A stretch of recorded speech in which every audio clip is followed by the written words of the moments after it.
thank you for the opportunity to speak today. My name is Rachel Delahunty and I'm currently working as an oncologist in Melbourne, and I'll be joining the Botel Laboratory next year to do my Masters. And my project that I'll be leading is Traceback, which I'll talk about today.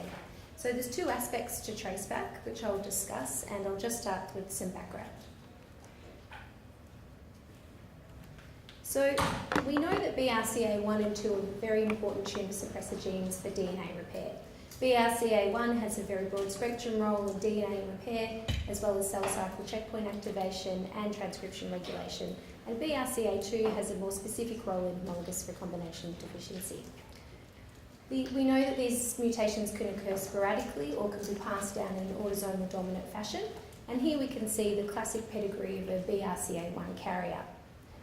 In Australia, it's estimated that approximately 0.2 and 0.5% of patients harbour a pathogenic BRCA mutation. And so these are the most high prevalent, high penetrance breast and ovarian cancer genes that have been identified to date. There are other factors that contribute to cancer risk, however, and these include environmental factors, single nucleotide polymorphisms, and also the particular BRCA mutation and location. This table just highlights some of the cancer risk, and we can see the cumulative risk for BRCA carriers by the age of 70. And as expected, the risk of breast and ovarian cancer is higher in BRCA1 carriers, but there's also an increased risk in prostate and pancreatic cancer, which has been increasingly recognised over recent years. But it's not all bad news for BRCA carriers, and now there's increasing evidence of the strategies that can be put in place to reduce cancer risk, particularly in the risk-reducing procedures. So there's retrospective and prospective population studies which show that bilateral mastectomy and bilateral sulpinephrectomy can reduce breast and ovarian cancer risk. And there has been some studies that have shown an improvement in all-cause mortality. The idea of chemoprevention has also been a hot topic, and there's been a pivotal paper coming from Melbourne which has discussed the use of tamoxifen to reduce contralateral breast cancer. And there's other papers that have looked at tamoxifen and other chemopreventative agents as primary prevention in high-risk patients. Screening has obviously been a big topic today and is a very important part of the management of BRCA carriers. And recent data does show that MRI can improve early detection in BRCA carriers, and the role for screening in pancreatic and prostate cancer is still in research phases. So there's obviously preventative ramifications for BRCA carriers, and it's very important to find people for these reasons. But there's also treatment now for these patients. We know that epithelial ovarian cancer that's BRCA mutant is very chemosensitive and portends a good prognosis. And as Professor Lederman discussed, PARP inhibitors are obviously very exciting. So for all of these reasons, we want to find BRCA carriers. Currently in Australia, there's approximately 25,000 patients that harbour pathogenic BRCA mutations, and there's likely to be more that we don't know about. And given the therapeutic and preventative ramifications, it's very important that we find these patients. But as was also highlighted by Professor Lederman, family history is a very insensitive marker for a BRCA mutation, and most studies estimate that less than 50% of patients that harbour a pathogenic mutation have a significant family history. So then the question is, how do we find these patients? Well, one way is by the use of the sentinel BRCA cancer, and that is epithelial ovarian cancer. So we have seen from previous research that approximately 15 to 20% of patients with high-grade serous ovarian cancer harbour a pathogenic germline BRCA mutation, and approximately 14% of high-grade non-mucinous epithelial ovarian cancer.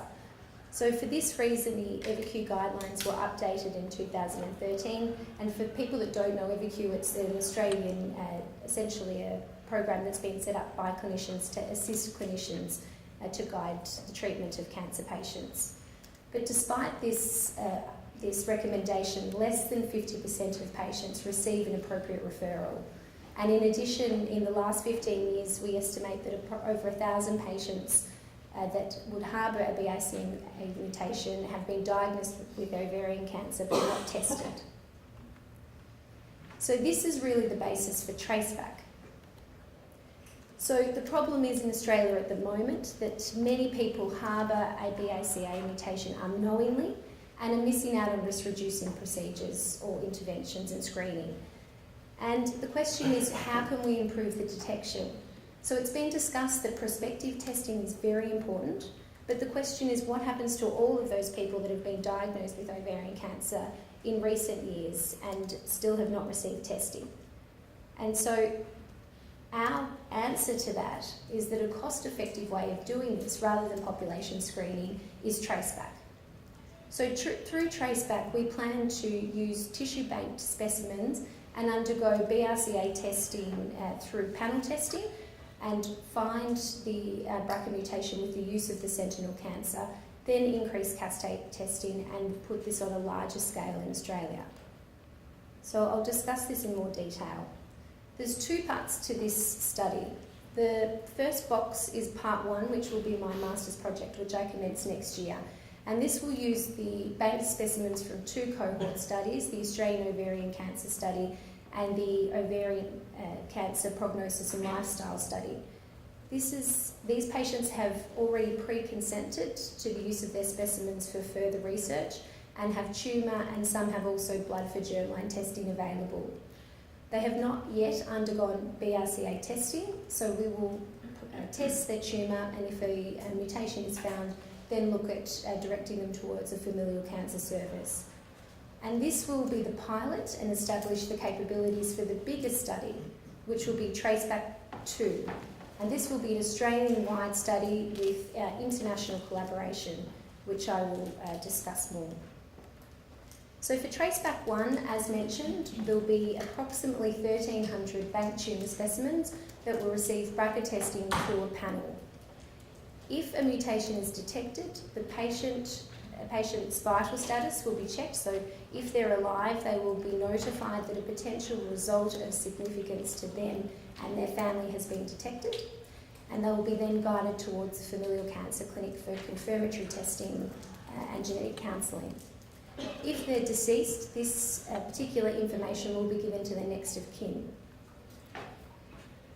The exact result of the panel test will not be told to the patient or family member in that contact, and that's because this is found in a research setting and needs to be confirmed, and also to ensure that the appropriate information is given to them.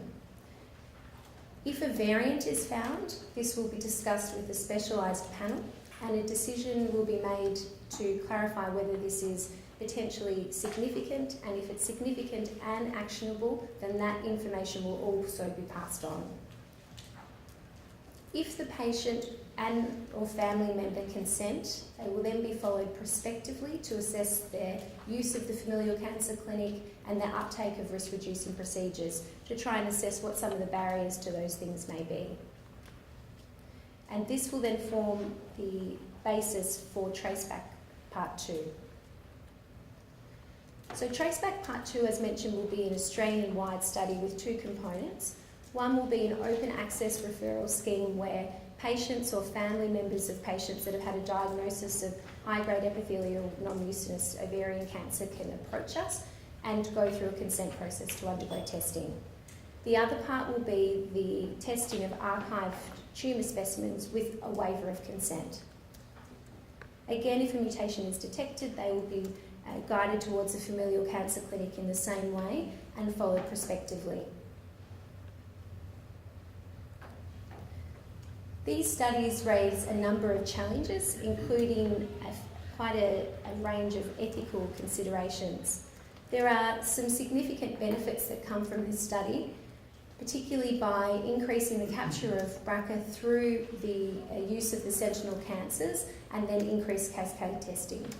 We hope all through this study as well that we'll get the support of media and support groups to heighten the awareness of the other BRCA-related cancers and also the benefits of risk-reducing interventions.